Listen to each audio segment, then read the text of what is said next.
Ты что о себе возомнил? Как бы ты ни кичился и не распустил свой павлиный хвост, ты-то всего пёс шаловливый. Думал, тебя твоя армия спасет? Ты думал, что твой чин и звание тебя прикроют?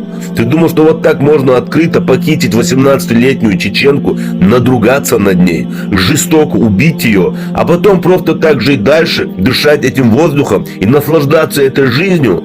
Ты думал, что твой смешной срок 6 лет тебя от этого спасет? Пока ты сидел, тебя ждали. Тебе был подписан народный приговор, и исполнил его народный мститель Юсуп Хаджи Тимирханов. Сегодня исполнилось ровно 7 лет, как ушел от нас Юсуп Хаджи Тимирханов. Народный герой, народный мститель. Человек, который пожертвовал собой ради чести своего народа. И его имя останется в наших сердцах навсегда. Это человек, которым будут равняться наши дети. Это человек, который исполнил волю своего народа, волю каждого чеченца. Да будет доволен тобой Всевышний, а мы будем помнить тебя вечно.